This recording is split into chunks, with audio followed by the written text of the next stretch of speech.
하나님과 함께 걷기라는 제목으로 말씀을 나눌 겁니다. 여러분이 잘 아시는 것처럼 새해 우리 교회는 여러 가지 이제 사역들을 앞두고 있습니다. 특히 이제 성전 건축이라고 하는 이 대업을 앞두고 있습니다. 우리가 영적 긴장감을 가지고 더 많이 기도하고 또 준비해야 되고, 또한 이제 가정교회라든지 뭐 주일학교 사역이라든지 또 이제 교회 여러 곳곳의 시스템들도 점검을 많이 해야 되는 그런 상황입니다. 그런 의미에서 이런 여러 가지 이제 영적인 과업들을 앞두고 있는 그런 상황에서 우리의 신앙을 다시 한 번 더 견고히 할 필요가 있겠다라는 생각을 하게 됐습니다. 이때 우리가 정말 하나님 앞에 어떻게 서야 되는지, 그리고 우리가 붙들고 간직해야 되는 모습이 어떤 모습인지 우리가 더 깊이 좀 살펴봤으면 좋겠다라는 생각이 들었습니다. 여기 앉은 대부분의 분들은 예수님을 믿고 난 이후에 이 삶을 살아가고 있습니다. 구원받은 이후의 삶을 살아가고 있죠. 그 삶을 소위 우리가 신앙생활을 한다라고 이야기를 합니다. 그런데 여러분, 이 신앙생활을 하면서 우리가 종종 봉착하게 되는 어떤 딜레마 같은 것이 있습니다. 하나님이 원하시는 삶과 우리가 원하는 삶이 다를 수 있다는 거예요. 하나님이 정말 우리 가운데 원하시는 삶과 우리가 원하는 삶, 우리가 살길 원하는 삶이 다를 수 있다. 종종 여러분, 성경에서 하나님이 하라고 명령하시는 것을 우리가 하기 싫은 겁니다. 하나님이 이렇게 하라라고 말씀을 하시는데 우리는 그거 하기 싫은 거예요. 또 때때로 하나님이 하지 말라고 하는 것을 우리는 하길 좋아하는 그런 경우들이 있습니다. 예를 들어서 나는 죽어도 묵상을 하기 싫은 거예요. 이제 우리가 2주에 걸쳐서 묵상 세미나를 했습니다. 묵상합시다. 근데 이게 앞에 선 목회자의 그냥 메시지가 아니잖아요. 하나님이 그의 음성을 듣기를 원하십니다. 말씀을 깊이 묵상하면서 하나님과 만나기를 원하시는데 우리는 이 말씀 묵상하는 것이 싫은 겁니다. 나는 가끔 예배 빠지고 놀러 가고 싶은데 하나님은 이 예배 드리는 것을 우리의 삶의 최우선 순위에 두라고 말씀을 하시는 거예요. 나는 내 성공과 내 야망을 위해서 막 달려가고 싶은데 하나님은 하나님의 나라를 위해서 내 삶의 성공은 포기하라고 말씀하십니다. 나의 영광을 위해서 살아라. 전폭적으로 그런 삶을 살아야 된다라고 말씀을 하시는 거예요. 나는 좀 내 인생을 즐기면서 흥청망청 그렇게 살아가고 싶은데 하나님은 거룩하게 살아야 돼. 정말 이 세상 가운데 거룩하지 못하고 정결하지 못한 이 세상 가운데서 세상의 대안으로서 정결함으로 살아야 된다라고 말씀을 하시는 거예요. 여러분, 그렇지 않습니까? 그런데 여러분, 먼저 이런 괴리감을 토로하는 분들을 제가 2가지로 격려하고 싶습니다. 먼저 여러분, 이런 고민은요, 거룩한 고민이라는 것입니다. 거룩한 고민이에요. 하나님 앞에 더 가까이 나아가고자 하는 발버둥입니다. 저는 이런 고민을 하는 지체들을 오히려 칭찬하고 싶어요. 왜냐하면 경건에 이르게 하는 고민이기 때문에 그렇습니다. 여러분, 이런 고민들을 통해서 하나님을 더 경외하는 그 자리로 이끌기 때문에 그래요. 여러분, 2번째는요, 이런 고민이 영적인 성장을 가져온다는 겁니다. 여러분, 어떤 면에서 이런 괴리감은요, 영적 성장의 필연적인 과정이에요. 이런 괴리감 속에서 우리가 마치 이 세상에 어떤 튕겨져 나가지만 않으면, 우리가 주님을 붙들기만 하고 있으면 그 사람은 하나님의 사람으로 성장하게 되어 있습니다. 시간이 좀 걸릴 뿐인데 이 제 목소리에서 저음을 조금만 깎아주세요. 그렇다면 어떻게 이 괴리감의 자리에서 하나님의 사람으로 성장하는 자리에까지 갈 수 있을까? 여러분, 제가 정답부터 말씀드리면요, 그것의 키는 영적 훈련에 있습니다. 한번 따라 보겠습니다. 영적 훈련. 여러분, 이 리차드 포스터라고 하는 목사님이 이야기한 것처럼 철저한 영적 훈련이 영적 성장을 이끈다라고 하는 거예요. 철저한 영적인 훈련을 통해서 영적 성장이 이루어진다. 여러분, 왜 그런지 아십니까? 우리 인간의 연약성 때문에 그렇습니다. 여러분, 우리는 연약한 인간이기 때문에 훈련받지 않으면 곧바로 퇴보하고 마는 것이 우리 인간의 이치예요. 우리가 훈련되지 않으면 퇴보하는 겁니다. 오늘 성경 본문에서 하나님께서 원하시는 이 성도의 삶의 모습이 몇 가지 나오는데, 정말 우리가 하나님과 동행하기 위해서 우리가 추구해야 되는 삶이 무엇인가, 영적으로 성장하기 위해서 우리가 어떤 훈련을 받아야 되는가에 대해서 우리가 2주 동안 좀 이렇게 깊이 살펴보기를 원합니다. 오늘은 첫 번째 포인트만 살펴볼 건데, 말 그대로 여러분, 성장하는 거예요. 성장하는 겁니다. 오늘 3절 말씀을 보니까 바울이 이렇게 감사하고 있습니다. 형제들아, 우리가 너희를 위하여 항상 하나님께 감사할지니 이것이 당연함은 너희의 믿음이 더욱 자라고 라고 되어 있습니다. 이 원문에 가까운 NIV 성경에 보니까 We are always to thank God for you, brothers and sisters, and rightly so, because your faith is growing more and more. 이렇게 되어 있습니다. 무슨 말인지 알아먹으시겠죠? 여기서 주목할 표현은 두 가지인데요. 제가 풀어드리겠습니다. We all always to thank God for you 이렇게 되어 있는데 여기서 ought to라고 하는 단어를 썼거든요. 우리 중고딩들은 알 겁니다. 그죠? 이거 굉장히 강력한 표현이에요. 내가 강력하게 너무 감사하다는 거예요. 단순히 여러분 have to 뭐 이런 표현도 있고 should 이런 표현도 있는데 이런 것들보다 훨씬 더 강한 표현입니다. 너무 감사하다 라고 이야기를 하고 있는 거예요. 그 다음에 두 번째 포인트는 뭐냐면 Your faith is growing more and more 이렇게 말합니다. 믿음이 멈추지 않고 단순히 여기서 말하면 더 성장한다 이런 표현이 아니라 믿음이 멈추지 않고 계속 성장을 하는 거예요. More and more 더 성장, 계속 성장을 하고 있는 상태를 말합니다. 그러니까 지금 사도 바울이 데살로니가 성도 너희들을 보니까 너희 믿음이 계속적으로 더욱 자라는 것을 바라보면서 너무 감사하다 못해 생각할 때마다 너희의 믿음이 자라는 걸 보고 막 감사하고 감격이 막 넘치는 거예요. 그런 상태를 이야기하는 겁니다. 여러분 한마디로 요약하자면 여러분 자라나야 합니다. 자라야 돼요. 영적으로 성장해야 됩니다. 이것이 오늘 말씀의 핵심이에요. 물론 여기서 말하는 것은 당연히 어떤 키나 몸의 성장을 말하는 건 아니겠죠. 우리의 속사람이 성장해야 된다. 너희의 속사람이 성장해야 돼 라고 지금 권면하고 있는 거예요. 그러니까 영적으로 성장해야 된다는 말을 하고 있는 겁니다. 제가 이 목회를 하면서 성도님들을 바라볼 때 안타까운 무리들이 있습니다.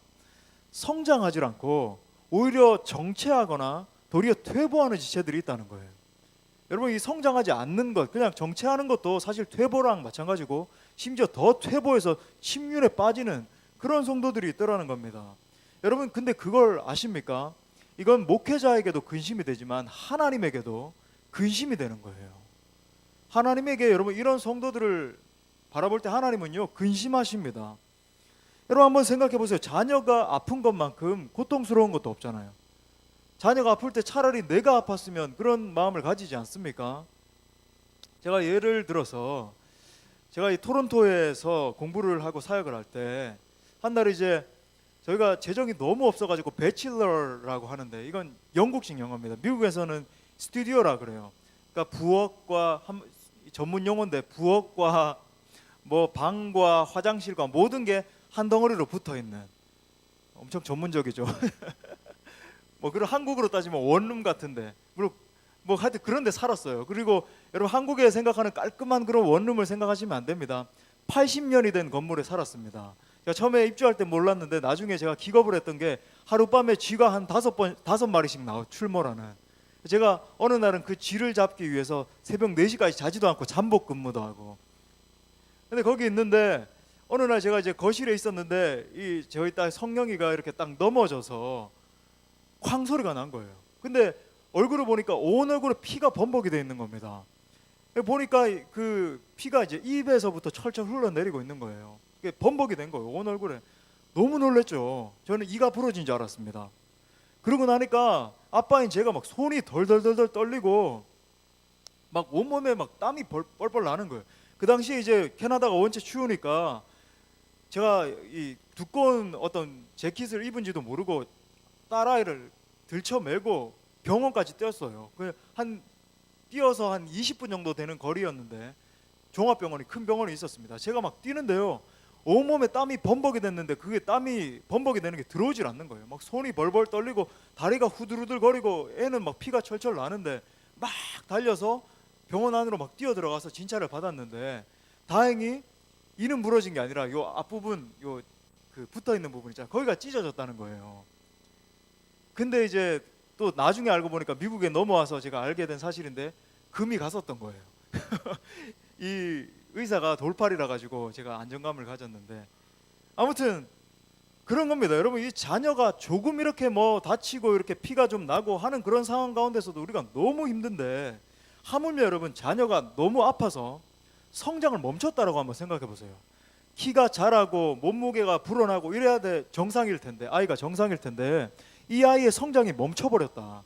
여러분, 그거보다 더 끔찍한 일이 어디 있겠습니까? 여러분, 마찬가지입니다. 우리가 믿음의 연수만큼, 우리가 믿음의 연수를 더하면 더할수록 신앙의 성장이 있어야 되는 것이 당연하다는 거예요. 또 이렇게 말할 수 있습니다. 목사님, 저는 신앙의 연수가 이제는 몇십 년 정도가 되었기 때문에, 제가 이런 직분을 가지게 되었기 때문에 저는 이제 더 이상 성장하지 않아도 괜찮습니다. 교만이죠. 여러분, 영적 교만이에요. 여러분, 그 똑같은 얘기를 한번 생각해 보세요. 저에게 하는 게 아니라 기도를 하시면서 하나님께 그 얘기를 오늘 밤에 한다고 생각해 보세요. 하나님, 저는 어떤 직분에 있기 때문에, 저는 20년, 30년, 40년 신앙생활을 해왔기 때문에 이제 더 이상 신앙 성장하지 않아도 괜찮습니다. 하나님 앞에 얼마나 부끄럽겠습니까? 그죠? 사랑하는 여러분, 속사람이 자라는 영적 성장의 여정은 끝이 없는 거예요. 그러면 언제까지 자라야 되나? 어디까지 그렇게 우리가 자라가야 되는가? 에베소서 4장 13절 말씀에서 이렇게 말합니다. 우리가 다 하나님의 아들을 믿는 것과 아는 일에 하나가 되어 온전한 사람을 이루어 그리스도의 장성한 분량이 충만한 데까지 이르리니. 그러니까 그리스도의 장성한 분량이 충만한 데까지 자라나야 된다라고 이야기를 하는 거예요. 그러니까 여러분, 영적 성장에는 끝이 없는 겁니다. 여러분의 그 영적 상태에서 안주하면 안 되는 거예요. 아멘. 여러분, 그렇기 때문에 하나님이 원하시는 이 성숙한 믿음의 사람이 되길 위해서 갈망하셔야 돼요. 하나님, 내가 정말로 하나님이 원하시는 그 장성한 분량에까지 이르길 원합니다. 갈망해야 되는 거예요. 하나님, 오늘 이 밤에도 내가 그냥 나와서 그냥 돌아가는 그런 예배가 아니라, 단순히 우리가 그런 것들을 위해서 기도하겠지만, 하나님, 내 문제 해결해 주시고, 하나님, 내게 당면한 내 자녀에게 있는 이런 문제를 하나님 뿌리 뽑아 주시고, 이런 기도도 중요하지만 이걸 뛰어넘어서 하나님, 내가 정말로 하나님 앞에서 자라나길 원합니다. 그런 갈급한 마음이 막 터져 나와야 되는 거예요. 제가 종종 말씀드리는 이 영적 세계의 원리가 있습니다. 여러분, 구분을 잘 하셔야 돼요. 조엘 오스틴 같은 사람은요, 영적으로 막 갈망하고 이런 게 아니라 어떤 육신적인 걸 추구하는 거예요. 내가 더 많은 부를 막 바라보고, 더 좋은 집을 바라보고, 막 좋은 차가 지나가면 하나님, 저 차가 내 차가 될 줄 믿습니다. 이러면 뭐 그게 실체가 되고. 여러분, 이건 말 그대로 긍정의 힘이에요. 잘못된 번영 신학이라고 그러는데, prosperity theology, 그래서 잘못된 신학입니다. 그런 것이 아니라 여러분, 영적으로 기대하는 거예요. 분명한 사실은 하나님은 기대하는 자에게 은혜를 주신다는 겁니다. 하나님은 원하는 자에게 능력을 베풀어 주는 거예요. 제가 말씀드리잖아요. 또 따라해 보겠습니다. 하나님은 기대하는 자에게 은혜를 주신다. 여러분, 그래서 여러분, 이 예배 가운데 나오셔서도요, 하나님 앞에 기도할 때, 하나님, 내가 정말 하나님의 임재를 기대합니다. 여러분, 이렇게 금요 성령 집회 이제 점점 더 많은 분들이 나와서 참 감사한데, 이런데 만족하면 안 돼요. 여기서 하나님, 내가 더 하나님의 얼굴 보기를 원합니다. 더 강력한 하나님의 임재 가운데, 그래서 성전 문지방만 밟고 그냥 들어오기만 해도 하나님의 임재 때문에 막 떨 수 있는, 우리 찬양팀이 점점 찬양이 더 뜨거워지잖아요. 너무 감사하고 하나님의 임재가 있어서 참 좋고, 또 이것을 위해서 많이 우리가 교육자팀에서 논의를 합니다. 연구도 하고. 그런데 여러분, 여러분들이 더 사모함으로 주님 앞에 반응하기 시작할 때, 찬양팀의 그 갈망함과 여러분의 갈망함이 만날 때 여러분, 역사가 일어나는 거예요. 제가 여러분 이 말씀을 준비하고 기도회를 인도하기 위해서 여러분 일주일 동안 얼마나 떨면서 준비하는지 아세요?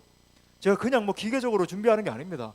일주일 내내 고민하고 일주일 내내 긴장하고 그런 상태에서 올라오는 거예요.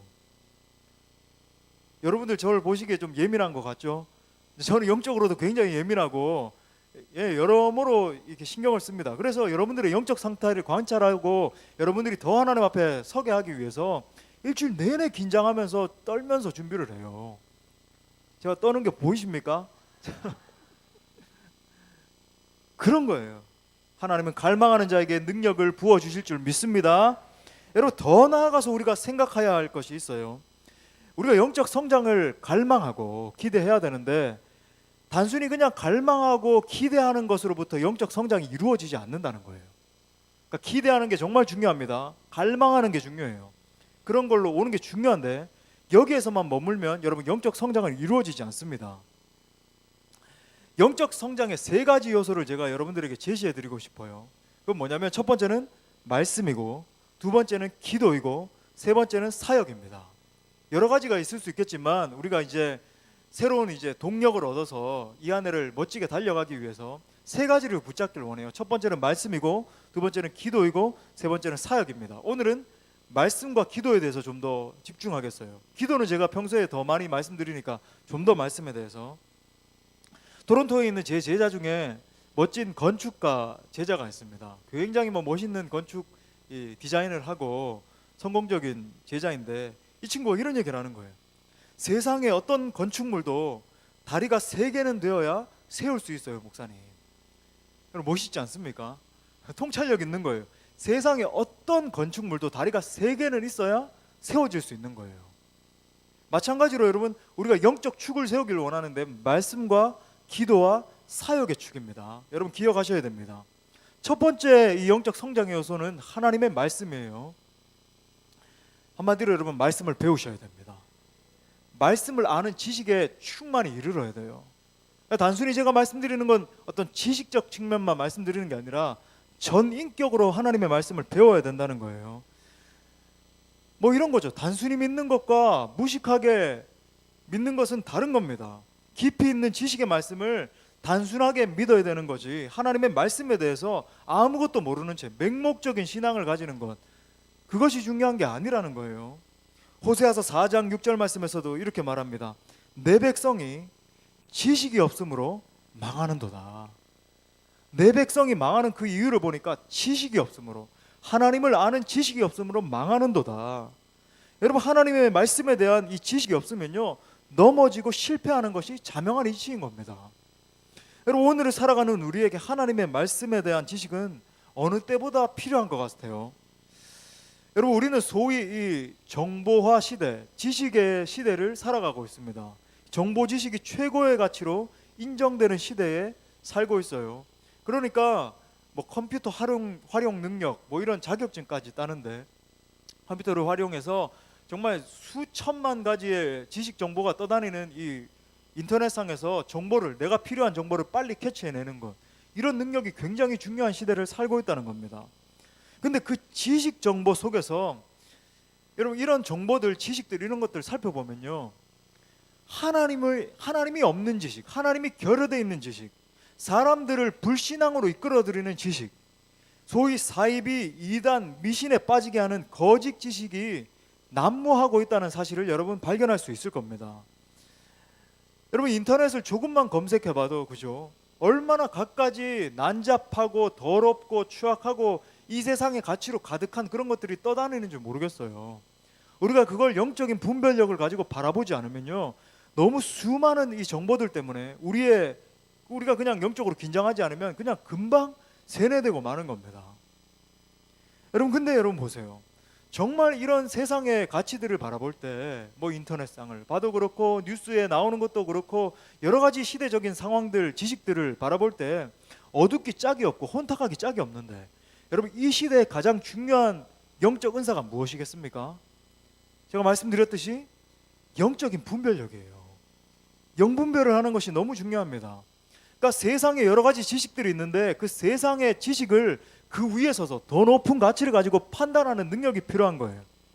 여러분 말씀의 능력은 세상의 그 어떤 것을 바라보더라도 이것이 정말 진짜인지, 우리가 붙들어야 하는 진짜 진리의 가치인지 아니면 거짓의 가치인지 사단의 가치인지를 분별할 수 있게 하는 능력을 주는 줄 믿습니다. 여러분 왜 그런지 아십니까? 말씀을 아는 지식이 우리가 더 풍성해지기 시작하면 우리의 안에서, 우리의 이 지식 가운데, 우리의 이 지정의 가운데서 진리가 강화되기 시작해요. 그러니까 본질이 강화되는 겁니다. 여러분 본질이 강화되면요, 모든 현상을 꿰뚫어 볼 수 있는 어떤 통찰력이 생기는 거죠. 그래서 여러분의 자녀들을 이 자리 가운데 나오게 해서 하나님의 말씀 가운데 나가게 하고 기도 가운데 나가게 하고, 이게 어떤 것보다 중요해요. 왜 그런지 아세요? 이 설날 명절을 보내다 보니까 제가 TV 잘 보지 않지만 이렇게 딱 저희 조카들도 오고 해가지고 이렇게 TV를 다 같이 보게 됐는데, 얼마 전에 종영한 스카이캐슬이라고 여러분도 보셨나요? 국민의 거의 한 4분의 1 정도가 4분의 1도 넘었죠. 30%가 넘었으니까 3분의 1이 넘는 인원이 봤다라고. 그런 거 보면, 거기 보면요, 얼마나 그죠? 이 세상의 가치에 따라가기 위해서 이 세상에서 성공하는 것에 목이 매가지고 부모들이 그렇게 목숨을 걸잖아요. 그런데 여러분 보세요. 왜 그들의 끝이 불행하게 되고 심지어 이 세상에서 많은 지식을 갖추고 많은 시험들도 통과해가지고 고위직에 올랐다라고 하는 사람들이 부정, 부패와 여러 가지 막 부패 원상이 되는 그 이유가 뭔 것 같으세요, 여러분? 본질을 바라보는 진짜 진리가 무엇인지를 분별하는 그 지식이 없는 겁니다. 세상에 많은 지식들을 가지고 있지만 세상에서 정말 화려하다라고 여겨지는 그 많은 어떤 잡다한 지식들을 가지고 있지만 진짜 본질을 알지 못하니까 여러분 그런데 매몰돼서 그냥 죽는 거예요. 사망의 자리로 가버리는 겁니다. 여러분 말씀의 지식이 우리 가운데 풍성해지기 시작할 때에 진정으로 이 세상을 분별할 수 있는 능력이 생기는 겁니다. 또한 여러분 여러 가지 이 시대를 바라보니까 거짓 진리가 판을 치는 시대예요. 이단 사이비가 얼마나 많이 있고 분별을 해야 되는데 여러분 이것의 원인도 여러분 말씀을 아는 지식이 진정한 지식이 없기 때문입니다. 그러니까 여러분 오늘날 교회 안에 있는 수많은 그리스도인들이 이단에 빠지는 거예요. 예전에 제가 여호와의 증인을 한번 만난 적이 있습니다. 우리가 이런 생각을 할 수 있어요. 그러니까 이단 분들은 뭔가 그러니까 이단 이 용어 자체도 굉장히 좀 무시무시하죠. 그러니까 이단 분들은 뭔가 뿔이 막 달려 있고 이를 이렇게 한번 드셔보면은 이렇게 이도 한 좀 뾰족하고 그죠. 일반인들과는 좀 다르지 않을까. 뭐 특별히 무슬림들, 이슬람 사람들 뭐 그러면 그 사람들은 좀 더 막 무시무시하고 그죠. 이란이나 이라크, 뭐 사우디 이런 데 가면은 굉장히 무서울 것 같잖아요. 나중에 저랑 한번 가보겠습니다. 재밌겠죠. 근데 여러분 그렇지 않아요. 여러분 특별히 안타까운 건데 이단에 빠져 있는 분들을 보면 더 선량하고 더 순수해요. 왜 그러냐면 그런 순수한 마음이 있으니까 여러분 밝았지도 않은 진리를 전하는데 사람을 갖다가 하나님이라고 하는데도 거기에 빠지는 거예요. 그러는 겁니다. 더 쉽게 미혹에 거짓에 미혹이 되는 거예요. 그러니까 처음에 이제 저에게 이제 말을 거는 겁니다. 뭐 이렇게 후광이 비치는 것 같다. 그래서 속으로 참 잘 알아보는구나. 근데 제가 그때는 시간이 없어가지고 내가 안 된다라고 하고 제가 정중하게 제 전화번호를 주고 다음에 한번 꼭 만나자. 시간을 내가 낼 테니까. 그래서 다음에 만났습니다. 그러니까 다시 만나기로 한 날 아주 제가 작정을 하고 나갔죠. 그래가지고 제가 그때 거의 뭐 한 4시간, 5시간 정도를 이야기를 했어요. 깊이 얘기를 한 겁니다. 찻집에 딱 앉혀놓고 찻집이 아니군요. 커피숍에 딱 앉혀놓고 대화를 막 깊이 나눴어요. 그리고 여러분 감사한 사실은 그 형제가 눈물 콧물 쏟으면서 주님 앞에 회개하며 돌아왔습니다. 예, 가까운 교회로 가기로 작정을 하고 막 그렇게 회개를 했는데, 근데 제가 그분이 돌아온 것이 참 감사한 일이었지만 수년 전 이야기인데 제게는 영적으로 굉장히 지치는 일이었어요. 그러니까 제 안에 참 이렇게 안타까움이 있었는데 그 이유는 2가지였습니다. 첫 번째 뭐냐면 이렇게 미래가 창창한 귀한 젊은이를 이 이단 단체에서 꿰가지고 이렇게 막 젊은 시절을 낭비하게 하는 거 그 자체가 너무나 참 안타깝고 짜증도 나고 하여튼 뭐 그랬고, 2번째는 왜 기성교회에서 말씀을 제대로 잘 깊이 있게 전하지 않아서 이런 젊은이들로 하여금 조금만 뭐 그럴듯하게 이렇게 설득을 하면은 거기에 그냥 빠져버리게 만드는 그런 교회 현실을 바라보면서 제 안에 안타까운 통탄의 마음이 들었던 겁니다. 여러분 또한 이 최근에 한국 교회를 심각하게 파고드는 이단이 있죠. 이 신천지 그죠? 신천지인지 뭐 별천지인지 구천지인지. 예. 제가 이제 담임 목사를 이렇게 부임하고 나니까 한 2주 전인가요? 저에게도 종종 이제 이단 분들이 이렇게 메일이 왔는데 저랑 좀 만나고 싶은가 봐요. 근데 또 이렇게 메일이 온 적이 있습니다만 제가 그래서 뭐 좀 이렇게 메일을 보냈습니다만은 가만히 안 놔두겠다 그렇게 하진 않았고, 아무튼 여러분 이 사람을 성령이라고 이야기하고 보혜사라고 이야기를 하는데 여러분 그걸 믿고 있는 거예요. 상식적으로 말이 안 되는데 그 6개월 뭐 과정에 들어가서 세뇌를 당하고 나면 그렇게 되는 겁니다. 비유풀이라고 말도 안 되게 여러분 성경을 갖다가 끼워 맞추는데 여러분 요즘 그런 지식들이 얼마나 많이 떠돌아다니는지 몰라요. 그러니까 일반 성도들은 그걸 잘 모르니까 예를 들어서 뭐 창세기 1장 1절에 히브리어로 이렇게 이걸 풀이를 하면은 여기에 모든 인류의 진리가 다 들어 있습니다 하면서 뭐 히브리어를 이거는 뭐 알렙은 무슨 뜻이고 배트는 무슨 뜻이고 이런 식으로 풀이를 하면 거기 뭐가 있나 보다 해가지고 빠져들고, 여러분 그렇게 따지면요 성경 66권이 다 부인되는 거예요. 논리적으로 생각을 해보라고요. 성경 66권에 나와 있는 이 문자적인 의미들 하나도 의미가 없어지고 그 뒤에 다른 의미가 들어있는 겁니다. 이거 여러분이 말이 된다고 생각하십니까?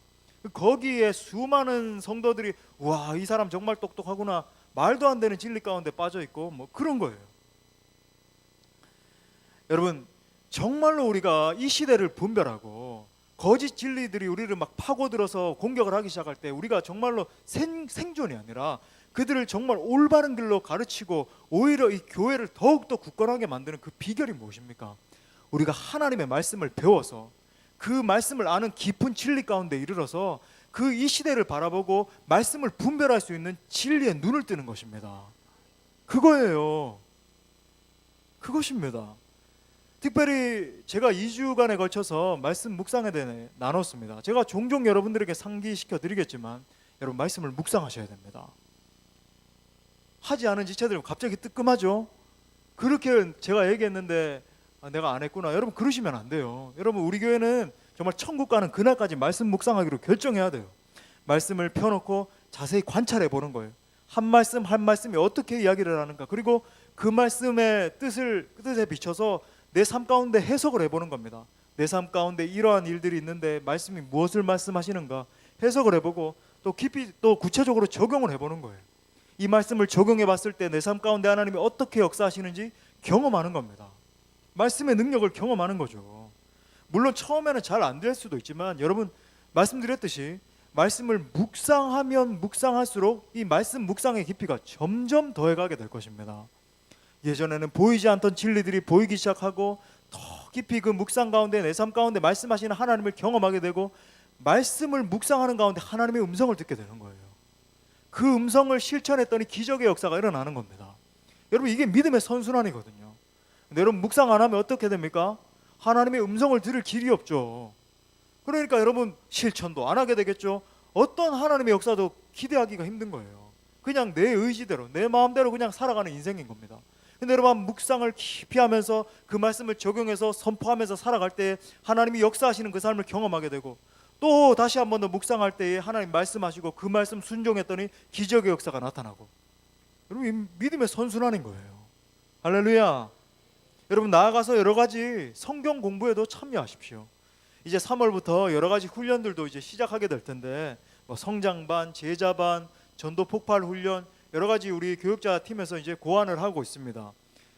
또 9월이 되면 제가 이제 우리 생명의 삶이라고 우리 가정교회를 더 공고히 하려면 반드시 거쳐야 되는 과정이 있거든요. 그걸 우리 교회에서는 지금까지 하지 않았어요. 제대로 안 했습니다. 그래서 제가 이제 직접 지도하게 될 거고, 여러분 이런 여러 가지 훈련들에 적극적으로 참석하셔야 됩니다. 참석하셔야 돼요. 피곤하고 힘들지만은 숙제도 있는데 숙제도 하셔야 됩니다. 왜 아멘 안 하세요? 숙제도 하고 말씀을 더 깊이 알기 위해서 이 혼탁하고 어두운 시대에 나를 지키고 가정을 지키고 교회를 지키는 길은 말씀밖에 없는 줄 믿습니다. 여러분 정말 이 살아계신 하나님의 말씀에 직면하는 공동체가 돼야 되는 거예요. 배우기 위해서 힘쓰고 애써서 더욱 성장할 수 있기를 바랍니다. 여러분 오늘 또 살펴보고자 하는 두 번째 성장 요소는 기도입니다. 기도. 오늘은 제가 이제 이 금요일마다 기도에 대해서 많이 말씀을 드리기 때문에 특별히 한 부류에 집중을 해서 제가 좀 말씀을 드리고 싶어요. 오늘 특별히 우리 노년의 길에 서 있는 우리 지체들에게 말씀드리고 싶습니다. 제가 말씀드렸듯이 우리 어르신들은 이제 85세 이상 되시는 분들을 어르신들이라고 부르고 85세 미만은 청년들입니다. 기분이 좋죠? 청년의 정신. 아무튼 노년의 길에 이제 들어섰다라고 생각하시는 분들에게 조금 더 이렇게 집중을 해서 잠깐 이제 짧게 권면을 드리고 싶은데, 물론 어르신들이 이렇게 생각할 수 있어요. 아 목사님 이제는 좀 배우는 것이 좀 쉽지 않습니다. 맞는 말이에요. 제가 생각하기에도 그렇습니다. 정말 이제는 어떤 면에서 눈도 많이 침침하고 또 앉아서 한 자리에 앉아서 이렇게 막 한 2시간씩 3시간씩 말씀을 나누고 공부하고 노력하고 이게 쉽지 않을 수 있습니다. 말씀 묵상을 해도 한 10분 정도 읽고 나면은 굉장히 이렇게 피곤하기도 하고 제가 정말로 이해를 하고 또 이렇게 존중을 합니다. 또 이제 말씀을 들어도 금방 잊어버리는데 저도 이제 그 우리 노년의 길에 들어선 어르신들하고 이제 사역을 한 적이 있습니다. 제가 서울 한성교회에서 사역을 할 때 또 여러 가지 사역, 뭐 청년들과 함께도 사역을 하고 뭐 찬양 사역도 하고 여러 가지 했습니다만은 또 소망대학이라고 또 우리 어르신분들을 맡아서 사역을 했어요. 그래서 이제 매주 목요일마다 한 150분 정도 되는 이제 그 당시에 한 70세 이상 되시는 분들 위주로 이렇게 받아서 했었는데, 이렇게 모여서 깔깔거리고 함께 웃고 말씀도 나누고 또 반별로 흩어져서 뭐 부채춤도 배우고 뭐 말씀도 공부하고 영어 공부도 하고 그랬습니다만은, 저는 이제 목사니까 성경을 가르쳤지 않겠습니까? 그래서 이제 창세기부터 해가지고 각 권별로 간단하게 이제 교육을 했는데, 이제 지난주에 이제 창세기를 공부를 한 겁니다. 그래서 이번 주에 이제 출애굽기가 되어서 창세기에 대해서 제가 몇 가지 질문을 던지는 거예요. 창세기에 족장이, 대표적인 족장이 나오는데 몇 분이 나오죠? 이렇게 하면 대답을 아무도 안 하세요. 지난주에 목이 터져라 강조를 하고 또 귀가 잘 안 들리신다라고 해가지고 더 크게 막 몇 명이요 막 하고 했는데도 불구하고 또 잊어먹으신 거예요. 또 출애굽기를 공부하고 난 뒤에 이제 레위기로 넘어간 다음에 출애굽기에 대해서 질문을 하고 나면 또 잊어먹으시고, 제가 그래서 너무 참 이렇게 허탈한 게 아니라 어떤 면에서 참 사랑스러우시고 또 그걸 더 깊이 이렇게 이해를 하게 됐습니다만은, 여러분 기억력이 약해지는 게 자명한 사실입니다. 하지만 여러분 기억력이 약해지더라도, 기력이 쇠해지더라도 여러분 할 수 있는 것이 있는데 그것은 바로 기도입니다. 기도예요. 잘 잊어버려도 괜찮아요. 오히려 여러분 더 좋은 겁니다. 그러니까 여러분 잊어버리면요, 잘 잊어버리면 했던 기도 또 하고 했던 기도 또 하고 해도 늘 새로운 거예요. 그죠? 늘 새롭게 기도를 할 수 있는 겁니다. 나이가 들면서 지식은 약해져도 기도는 더 강해져야 되는 거예요. 예, 기도의 무릎은 더 강하게 할 수 있는 겁니다. 여러분 좀 우스갯소리가 될 수 있겠지만 이제 명절이 지났는데 우리가 나이 들어서도 이제 연세가 드셔서도 더 대접받을 수 있는 길이 있는데 그건 기도의 영역을 가지는 거예요.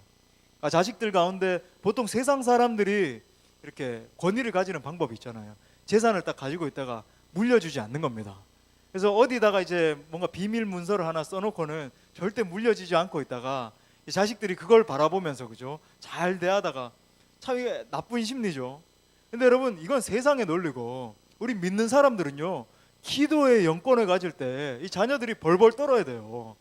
그러니까 너 이렇게 하면은 말 안 들으면은 내 재산 안 물려준다, 이런 말이 무서운 게 아니라 자식들에게 너 이렇게 하면은 내가 기도 안 해준다, 그러면 그 말에 막 벌벌 떨 수 있는 그런 영권을 가져야 되는 겁니다. 여러분 누가복음 2장에 보면요, 우리가 잘 이렇게 읽지를 않고 간과하는 인물이 있는데 기도의 어머니였던 안나가 나옵니다. 기도의 어머니 안나는요 84세였다라고 이렇게 성경에서 소개를 하고 있어요.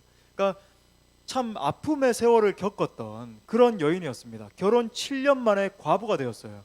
여러분 예수님이 오셨을 그 당시에 과부가 되었다라고 하는 것은 인생에서 모든 삶의 희망을 잃어버렸다는 것과 동일합니다.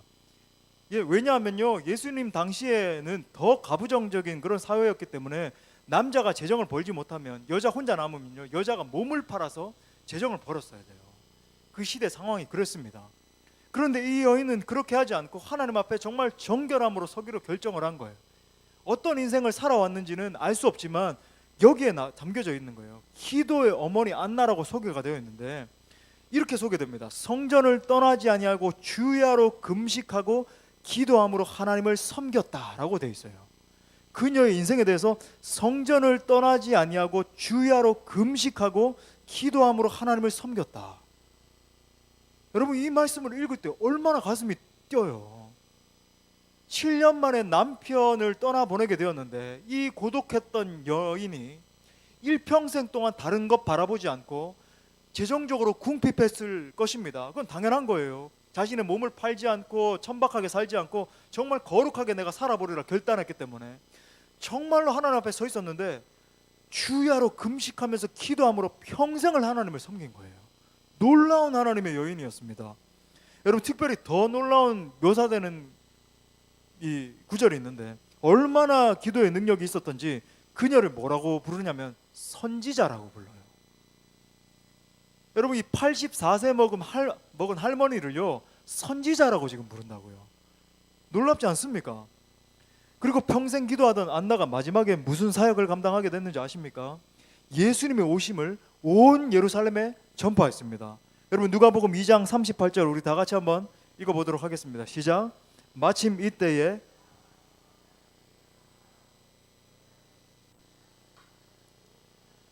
그에 대하여 말하니라. 여러분, 놀라운 거예요. 평생을 하나님의 성전에서 하나님의 임재를 바라보면서 금식하고 기도하고 그렇게 보내다가 결국에는 이제 천국 가기 직전에 이제 마지막 남은 기력을 다해서 예루살렘을 다니면서 그가 오셨다. 우리가 그렇게 바라보던 그가 오셨다. 선포하는 여인으로 선지자로 쓰임받은 거예요. 할렐루야.